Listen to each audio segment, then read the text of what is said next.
Fala galera do ForceNoob, aqui quem fala é o Gessé. Esse vídeo é a continuação do primeiro vídeo onde a gente fala sobre estruturas de condicionais, né, ou estruturas condicionais, tá bom? A gente fala um pouquinho, na verdade a gente usou o if, né, o se, né, então a gente já viu lá na primeira aula como que funciona, quais são as funcionalidades do if, né, como é que a gente pode estruturar ali a sintaxe do if. E nesse segundo vídeo a gente vai falar um pouquinho sobre estruturas de repetição, ou laços de repetição, né? Então a gente vai falar um pouquinho aí como utilizar essas estruturas para ajudar a gente a executar códigos ou executar condições repetidas, né, dentro do nosso código, ou alguma coisa que você precisa repetir várias vezes até que você alcance uma condição que você precisa ali, que vai ser a condição de parada, tá bom? Então eu recomendo muito que você veja o nosso primeiro vídeo dessa aula, tá? Esse aulão aí de estruturas de repetição e estruturas condicionais, tá bom? E é muito importante para você no desenvolvimento aí diário de Apex, tá bom? Então vamos que vamos.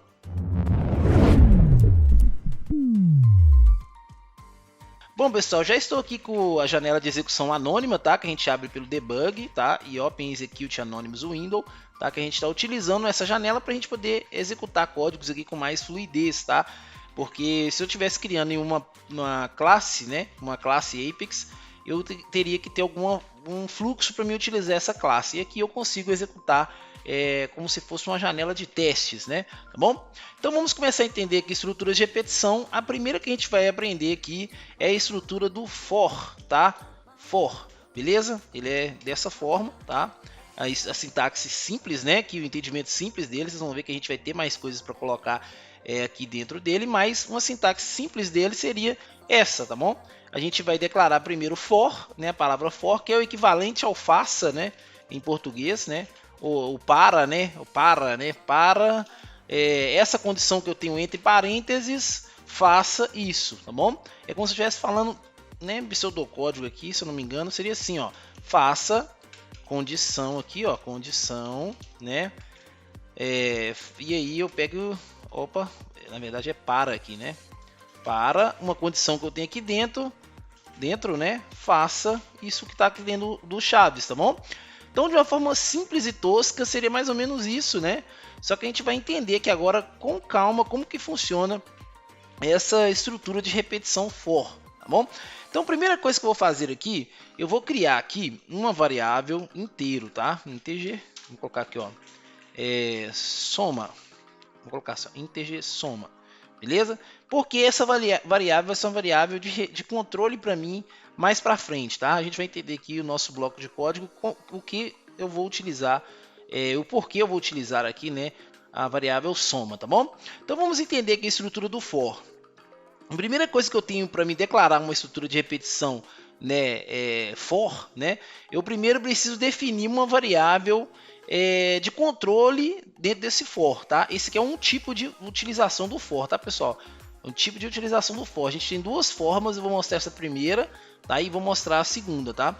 Nessa primeira forma, a gente vai usar dessa forma. Primeiro, eu declaro aqui, ó, uma variável chamada i.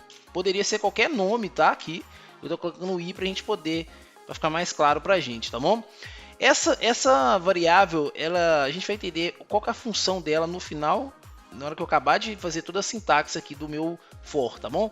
Mas a primeira coisa que eu vou fazer é declarar uma variável aqui dentro do parênteses do for. E aí eu vou fazer o seguinte, agora é minha condição de parada, tá bom? Aqui, ó, i menor ou igual a 10, tá bom? Na verdade eu vou colocar i menor que 10, tá? Ponto e vírgula, peraí que eu vou explicar, beleza? I mais. Então isso aqui é a definição do meu for, tá? Aqui, ó, a definição da minha estrutura de repetição for. Tá? Então, se eu for ler isso aqui, para me entender como que funciona essa estrutura de repetição, vocês vão ver que é muito fácil de entender como que funciona. Olha só, é como se fosse assim, ó, for para, né, para essa condição que está dentro desse parênteses aqui, faça o que eu vou colocar aqui dentro, beleza? Então, qual que é a condição que eu estou dentro do parênteses? Ele é dividido em três, ó, né? Ele é dividido em três. Né? Eu tenho essa primeira parte, a parte do meio e a parte final. Na primeira parte, você declara uma variável de controle, que a gente fala, né? Uma variável que, ou então um contador, né? Poderia falar assim, né? Mas vamos entender como uma variável de controle, tá? A parte do meio é a condição de parada, beleza? O que é isso, a condição de parada? Essa condição aqui, né? Esse i menor do que 10, eu estou falando o seguinte, ó, faça né, o que tiver aqui dentro, enquanto i for menor do que 10, né? E uma variável do tipo inteiro, não é? Ó. Então o que acontece? O valor que tem que ter dentro dela, o número que vai estar dentro dela, tem que ser menor do que 10. Então vai repetir isso aqui 10 vezes, tá? Isso aqui é minha condição de parada, tá bom? E aí como é que eu faço para poder colocar números aqui dentro do i até que ele chegue a 10, né? Eu uso o incremento, né? Essa parte aqui é o incremento da variável de controle. Então esses mais aqui que eu tenho do lado do i, ele está falando o seguinte: incrementa 1 na variável i toda vez que rodar o for. Então o que acontece? Na primeira vez que executar esse código, o i vai valer 0, né? E aí o que acontece? I é menor do que 10? É. 0 é menor do que 10? É. Então adiciona 1 no i. Pronto. Agora i vale 1. 1 é menor do que 10? É. Então adiciona mais 1 no i. Então agora i é 2. Você vai fazendo isso aqui até que i seja igual a 10, né? Enquanto i seja menor do que 10. Quando i for igual a 10, ele para a execução dessa minha estrutura de repetição. Então é muito tranquilo. Então você fez o seguinte, aqui dentro do parênteses você colocou a condição que você quer para que o for execute o que está aqui dentro do código, né? Muito legal isso aqui. Então é o seguinte, aqui dentro do código eu vou colocar aqui, ó, soma, a variável que a gente criou. Vou colocar aqui, ó, soma recebe i, tá? Beleza? Eu fazendo isso aqui, eu estou falando o seguinte para o código, ó.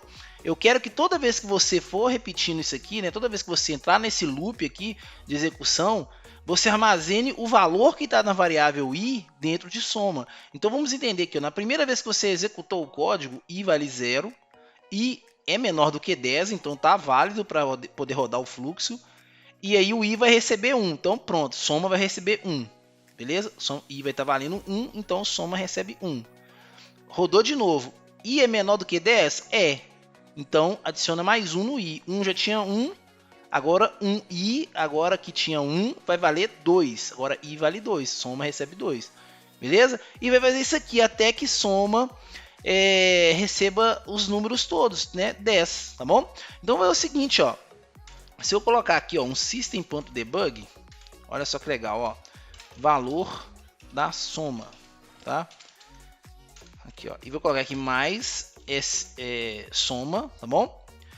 Na verdade, o soma meu aqui, ele não está recebendo uma soma, na verdade, né?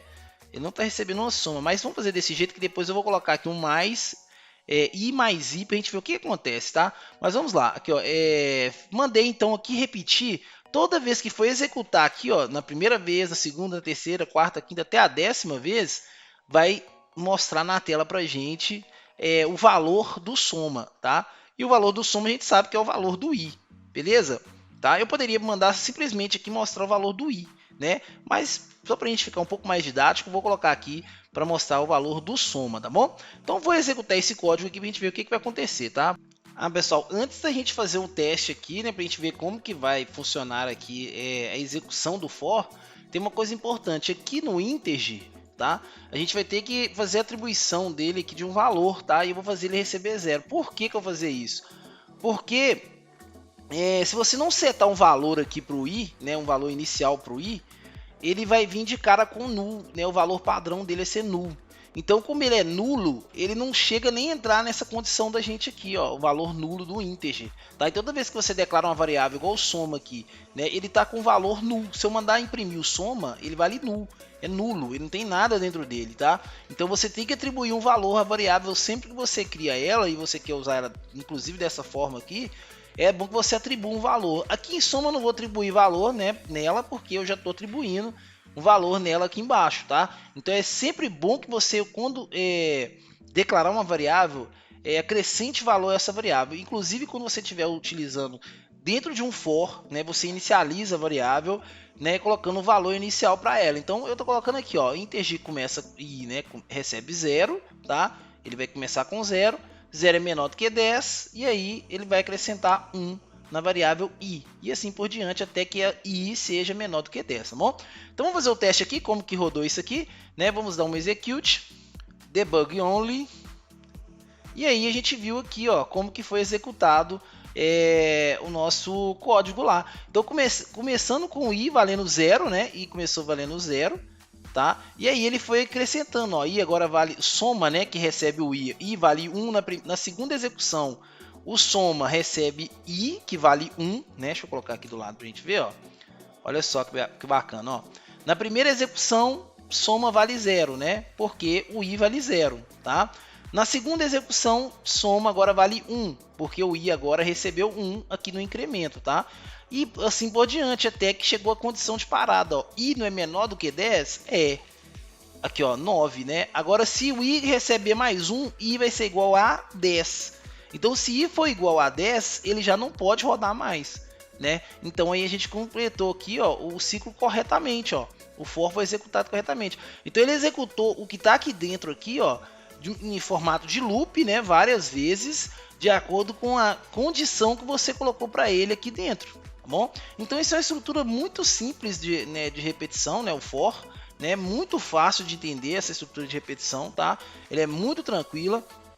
E ela faz isso, ela vai repetindo esse código aqui até que a condição de parada que você fez seja respeitada, tá? Se eu colocar assim, ó, i menor igual a 10, olha só o que vai acontecer, ó. Vou dar um execute e aqui em debug a gente pode ver que agora sim, ó, ele foi até o 10, ó. Por que ele foi até o 10? Porque agora o i é menor ou igual a 10. Então, toda vez que você precisar fazer um loop em alguma coisa, você precisar fazer uma coisa acontecer várias vezes, você pode utilizar essa estrutura aqui, que é o for, tá? Então, só para a gente fechar, quando eu for utilizar um for, né, uma estrutura de faça, né, ou para, né, a gente vai fazer o seguinte, ó, sempre a gente coloca a declaração dele como for, entre parênteses você vai criar uma variável, né, do tipo que você quer ali, né, geralmente a gente usa inteiro, tá?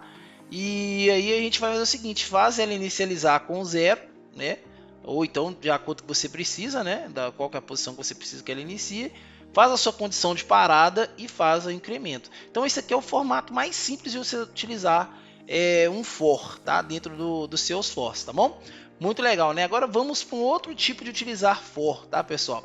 Que é o for para percorrer um array, para percorrer uma lista, para percorrer uma lista de objetos, ou percorrer um objeto, ou percorrer uma coleção que você tenha, tá? Então existe outra forma de utilizar o for com uma sintaxe um pouco diferente, né? Então olha só para vocês verem, ó, que existe um jeito de você usar o for dessa forma aqui, ó, tá? Deixa eu colocar aqui para vocês verem, por exemplo, vou colocar aqui, ó, integer, vou colocar aqui a variável num, tá bom? E aí eu coloco 2 pontos e coloco aqui a coleção que eu quero percorrer, tá? Eu queria explicar isso aqui, mas eu vou deixar pra gente deixar para nossa próxima aula, quando eu falo de coleções, tá? A gente vai falar de listas, a gente vai falar de array, tá bom? Mas de uma forma simples, só para a gente entender que a sintaxe do for, né? Por exemplo, quando eu tenho uma coleção, eu tenho tipo uma super variável, é uma variável que tem um conjunto de valores dentro dela. Então, quando eu quero percorrer essa variável, né, eu quero percorrer essa coleção, né, eu vou utilizar um for dessa forma aqui, ó. Então, por exemplo, aqui eu coloco aqui, ó, coleção, tá? Beleza? Então, aqui seria o seguinte, é a mesma estrutura desse, ó, só que aqui, quando eu estou percorrendo uma coleção, né, eu faço dessa forma, eu declaro a variável e aí eu uso 2 pontos, coloco a coleção que eu quero percorrer e o que eu quero que faça aqui dentro do código quando eu estiver percorrendo posição por posição dessa coleção, tá? O que eu vou explicar na próxima aula, beleza? Que a gente vai falar sobre listas, a gente vai falar sobre array, tá? E aí um jeito mais prático de você percorrer um array é utilizando um for, tá? E ele é desse formato aqui, ó. Ah, mas e a condição de parada? No for dessa forma aqui, onde que vai a condição de parada? A condição de parada do for declarada dessa forma é quando a coleção termina. Tá? Então vamos imaginar que a gente tem uma lista, né, uma variável com um monte de valores dentro dela, né? Quando eu faço um for dessa forma, eu tenho uma coleção aqui com 10 posições, né? E aí quando eu faço um for desse formato, eu vou percorrendo posição por posição daquela condição, daquela coleção, até que eu termine aquela coleção. E aí com isso eu termino o meu for. A condição de parada é quando eu termino de percorrer aquela coleção, tá? Então eu vou falar isso aqui na próxima aula, a gente vai usar um exemplo prático na próxima aula. E então são 2 tipos a gente utilizar for, tá bom? Beleza? Deixa eu apagar isso aqui então, vou deixar só o que a gente já utilizou ali em cima. E a gente agora vai para outro tipo de laço de repetição, tá? Que é o while, tá bom? Enquanto, tá? Olha só que bacana, ó. Olha só, pessoal, o while é como se eu estivesse falando em português assim, ó, enquanto, tá? Beleza? Ela é uma estrutura de repetição também muito utilizada, tá? Embora eu tenha visto mais for, né? Em Apex o pessoal usa mais for, né? Mas o while também não tem como, tem programas, né? Tem classes que você vai precisar de usar um while. Às vezes o while é mais prático para você do que utilizar um for, né? E é muito simples a estrutura e a sintaxe do while, tá? No enquanto, né? Então a gente declara ele dessa forma aqui, ó, while, tá? E aí eu coloco, né, quase igualzinho a estrutura que eu tenho do for, né? Olha só que bacana, ó. Eu tenho aqui o while, a minha condição vai dentro do parênteses e eu tenho chaves que vai fazer o que eu quero. Então, enquanto a condição aqui que eu tenho for ser executada, faça o que está dentro do chaves, beleza?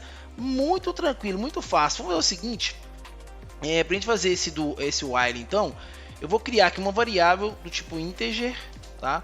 Vou colocar aqui, ó, contador, tá bom? Vou colocar ponto e vírgula, tá? E aí eu vou ver o seguinte, ó, enquanto o contador for menor do que 10, aí a gente vai fazer, olha que legal, vamos fazer aqui o system.debug,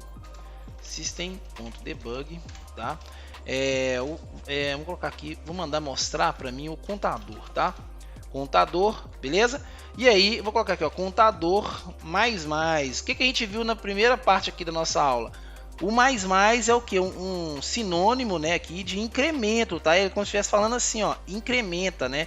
Contador recebe contador mais 1, tá? É como se estivesse falando isso, contador recebe contador mais 1. Aqui, ó, deixa eu até deixar um comentário aqui embaixo, ó. Contador recebe, ó, contador mais 1, tá? A variável contador vai receber ela mesmo mais 1. Beleza? Então essa aqui é a estrutura do while, muito simples, ó, enquanto, né? Enquanto o contador for menor do que 10, mostre na tela para mim o que tem dentro do contador e o contador recebe ele mesmo mais 1. Então vamos fazer aqui um exemplo, ó. Vou startar o contador aqui, recebendo 0, né? A gente lembra que é importante fazer essa atribuição aqui, ó, o contador recebe 0, tá? Então o contador é 0, ele vale 0. 0 é menor do que 10? É. Então ele vai fazer o seguinte, vai mostrar para mim o que tem dentro do contador, né? Vai mostrar a variável contador para mim. E aí o contador vai receber 0, que é ele mesmo, vai receber 0 mais 1. Beleza? Na primeira execução o contador vai receber 1, né? Vai ser 0, né? E depois ele vai receber 1. Depois vai receber 1 mais 1, 2, né? E vai somando, né? Beleza? Muito tranquilo o entendimento do while, tá? Então vamos executar aqui para ver o que vai acontecer, ó. Eu vou selecionar só essa parte aqui, porque eu quero executar só esse bloco de códigos, tá, pessoal? Eu não vou executar o for de novo. Aí para fazer isso, eu venho aqui no execute, do lado aqui, ó, tem execute highlighted, né? Executar só o selecionado, tá? E aí eu clico aqui e aí ele vai executar para mim. Agora aqui em debug only, olha só que top, ó. Aqui, ó, a estrutura do enquanto, ó, né? Ele mostra para mim direitinho aqui, ó. Olha só que legal, ó. Então enquanto o contador começou com 0, o contador recebe 0, né? Aqui, ó, recebe 0.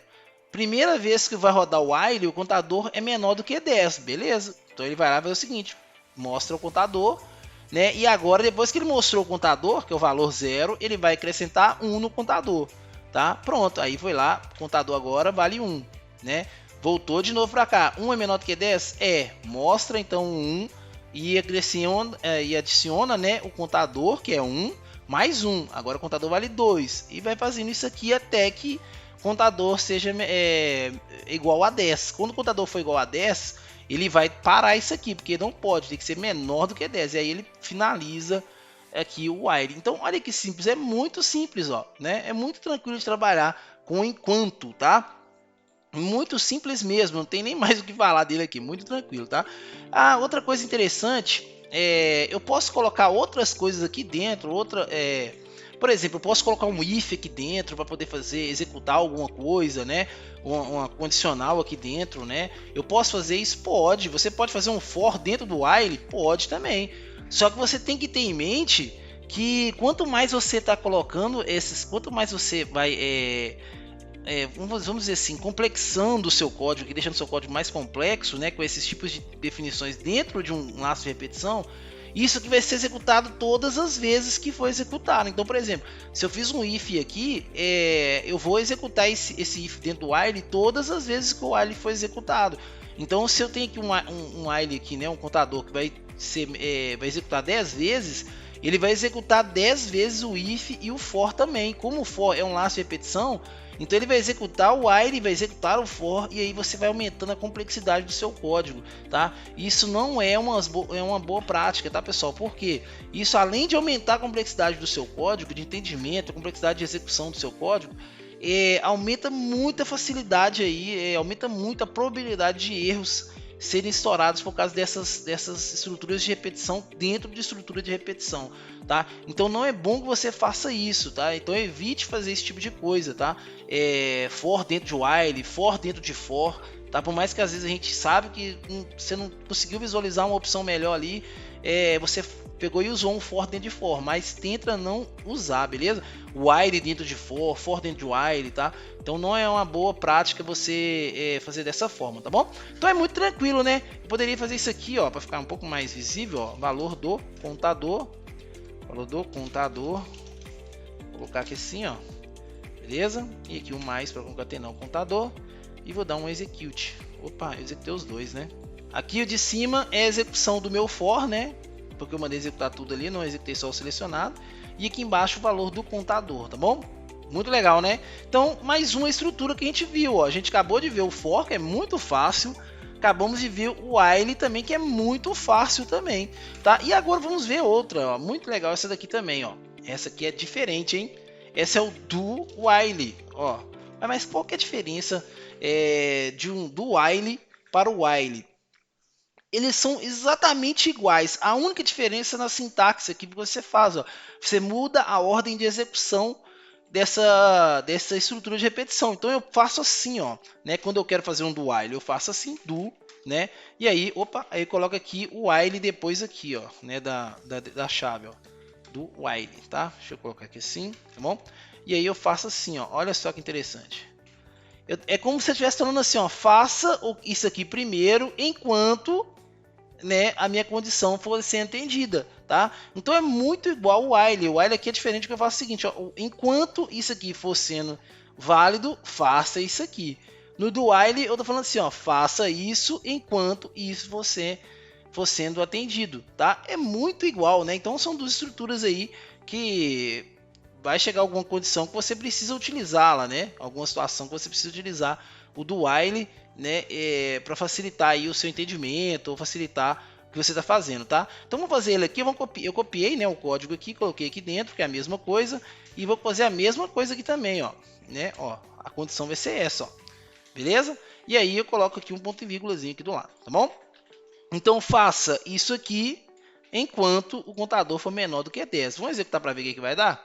Aqui, ó, vou aqui em execute highlighted, tá? Para me executar só esse bloco aqui. Opa, vai ter um erro, hein? Porque eu tenho aqui a variável contador, né? Aqui, ó, vou fazer o seguinte, então vou pegar ela aqui, vou colocar ela aqui embaixo, dentro aqui, para me selecionar elas aqui, porque eu estou usando a variável contador. Se eu não selecionar ela, não vai ser executada, vai gerar erro, né? Então, aqui, execute highlighted, pronto, aqui, olha que legal, ó. Bom, então aqui olha como é que funcionou. Deixa eu colapsar isso aqui para a gente poder visualizar ali de uma forma mais clara. Olha só que legal, ó. Ele fez o meu do while, ó, né? Mostre para mim o valor do contador, né? E adiciona um número 1, né? Dentro do contador, ele mesmo mais 1, tá? Enquanto o contador for menor ou igual a 10. Aqui, ó, é o mesmo retorno que eu tive no while de cima, tá? Aqui, ó, nesse while de cima. A mesma coisa daqui foi o que aconteceu aqui. Tá? Então são duas estruturas de repetição de duas formas diferentes de você utilizá-la, né? Embora sejam bem semelhantes, né? São duas formas de utilizar, ou escrevendo while e a condição, né? E a declaração que vai fazer, ou você coloca do a condição, ó, o que vai ser feito e a condição, tá? Muito legal, né? Muito fácil também de entender essas duas estruturas de repetição aí. E aí agora você vai utilizar isso aqui de acordo com as suas necessidades dentro do seu código. Então, dependendo do que você for fazer dentro do seu código, dependendo do requisito que você tem no seu código, você vai escolher qual estrutura que você prefere utilizar. Ou se você quer utilizar um for, talvez o for seja melhor para você, ou talvez o while seja melhor, né? Então vai depender ali da necessidade que você está trabalhando ali no momento, tá bom? Vamos para mais uma? Olha só, tem mais uma que é o switch, tá bom? Essa estrutura de repetição que ela é bem legal, tá? Que ela faz algumas coisas um pouquinho diferentes, né, da while e do while. Então vamos lá. Então beleza, pessoal, para a gente entender como que funciona o switch, eu vou começar primeiro fazendo o seguinte: nós vamos fazer o switch para mostrar para a gente percorrer, né, fazer uma repetição aqui. Na verdade, o switch ele é bem peculiar, porque você pode utilizar ele como uma estrutura de repetição, né, e repetindo alguma coisa, tá? Só que ele também ele é um pouco assim, um pouco diferente, né? Vocês vão notar aqui, de acordo com o que eu for utilizando, que ele tem algumas características diferentes da estrutura de repetição que a gente viu até agora, que é o for e o while do while, tá? Primeira coisa que a gente vai fazer, eu vou criar uma variável chamada do tipo string, chamado nome da semana, tá? Nome semana, vou colocar assim, nome semana, tá bom? E vou colocar aqui ponto e vírgula, tá? É uma string nome semana. E aí eu vou começar a declarar a estrutura aqui, switch, tá? Eu escrevo dessa forma, switch, tá bom? E aí eu coloco assim, ó, switch on, tá? E aí eu vou lá e coloco aqui, ó, chaves, beleza? E aí eu vou explicando agora aos poucos como é que a gente vai fazer isso aqui, tá? Pera aí. A estrutura básica dela seria isso aqui, ó. Só que eu vou fazer o switch. É como se eu estivesse falando assim, pessoal, o switch é um interruptor, né? Em inglês é interruptor, né? Mas é como se eu estivesse falando assim, ó, liga e desliga, né? Ou verifique, né? Dentro de quem, ó? Verifique on, né? Verifique on. O interruptor em, né? Interruptor em nessa variável aqui que eu tô criando, ó. Nome semana, tá? E aí eu vou ver o seguinte, ó. E aí agora eu tenho uma palavra que é o chamado when, tá? Dentro do switch, tá? Que eu vou fazer o seguinte, ó, vamos colocar aqui, ó, domingo, tá bom? Domingo, e aí eu vou abrir e fechar chaves aqui dentro, ó. Olha que legal, vou fazer o seguinte, ó, verifique dentro do nome semana, né? Percorra a variável nome semana aqui, né? E quando ela for domingo, tá? Domingo, o valor dela for domingo, você vai ver o seguinte, ó, system.debug, vou colocar assim. Dia de almoço na casa da sogra, beleza? Vamos deixar assim, tá bom? Domingo, dia de almoço na casa da sogra, tá? Então olha que legal, o que vai acontecer quando eu fizer isso, ó? Quando eu rodar esse código, eu vou criar uma variável do tipo nome semana, no tipo string, né, com o nome semana, tá bom? Vamos colocar assim, vamos mudar isso aqui, pessoal, vou colocar assim, ó, dia semana, tá? Vai ficar mais didático. Dia, semana, tá? Vou colocar aqui, ó, dia, semana. Vou mudar aqui embaixo, né? Dia, semana, tá bom? Então aqui, ó, dia da switch on, né? Ó, verifique a variável dia, semana, né? Se ela for domingo, né? Quando for domingo, mostre na tela para mim dia de almoço na casa da sogra, beleza? E aí você pode fazer isso aqui também, ó. E quando, né? Olha que top, ó. A diferença do switch é essa, ó. E quando for segunda, né? Ó, o que vai fazer? Olha só que legal, system.debug dia chato, tá bom? Olha que legal. Beleza? Então, quando for domingo, ele vai mostrar isso aqui para mim. Quando for segunda, ele vai mostrar isso aqui para mim. Então, essa estrutura aqui é uma estrutura, né, praticamente mista, né? Uma estrutura de repetição mista, vamos dizer assim, né? Ela é uma estrutura de condição com estrutura de repetição, né? Tem outras definições mais técnicas dela, né? Mas ela é muito, assim, muito simples de entender, mas, né, pelo nome aqui você pode ficar um pouco em dúvida, tá? Mas aqui, ó, verifique, né, o dia da semana. Quando for domingo, faça isso aqui. Quando for segunda, faça isso aqui, tá? Então você está percorrendo essa variável, verificando a variável dia da semana, caçando um valor específico, né? Que é esse valor que está no when aqui. Então vamos testar esse nosso código para ver o que ele vai retornar para a gente, tá? Só que tem primeira coisa aqui, já tem um detalhe, ó. Eu preciso dar um valor no dia da semana. Por quê? Dia da semana tá vazio, então ele vai ser nulo. Então, na hora que eu mandar rodar aqui o switch aqui, ele vai verificar dia da semana. O que tem dia dentro do dia da semana tá nulo, então nunca vai ser domingo e nunca vai ser segunda. Então eu preciso setar um dia aqui na mão. Então eu vou setar aqui de cara, eu vou colocar aqui, ó, segunda, tá? Segunda, beleza? Vou colocar um valor dentro do dia da semana. Então o dia da semana agora vale segunda. Então na hora que eu mandar rodar o switch aqui, ele vai verificar se a variável dia da semana for igual a domingo, ele vai lá e mostra isso aqui. Se não for igual a domingo, ele vai lá e mostra isso, tá? Então é uma estrutura de repetição com estrutura de condição, né? Uma condicional, tá bom? Então vamos executar isso aqui para ver o que vai dar, ó. Vou mandar executar aqui, só esse código aqui, tá? Debug only. Olha só que legal, ó, mostrou para mim dia chato. Por que mostrou dia chato? Porque o valor que eu tenho dentro da variável dia da semana aqui, né? Dia semana é segunda. Então ele percorreu, é domingo? Não. É segunda? É. Então coloco o dia chato. Muito fácil, né, pessoal? Muito legal, ó. Ah, mas não tá funcionando o resto, não. Tá assim, ó. Domingo. Vou colocar aqui domingo, tá? E aí vou mandar rodar aqui, tá? Ó. Vou rodar só esse pedaço aqui, tá bom? Pronto aqui, ó. Que legal. Quando eu coloquei o valor domingo, apareceu dia de almoço na casa da sogra. Por que apareceu isso? Porque, olha só, eu setei aqui o valor domingo. Então é uma estrutura de repetição com condição, né? É muito legal o switch, tá? Para você utilizar aí no seu dia a dia quando você quer pesquisar dentro de uma variável os valores possíveis que possa ter dentro dessa variável, tá? E tem ainda uma coisa bem legal aqui no final, que é o seguinte, ó.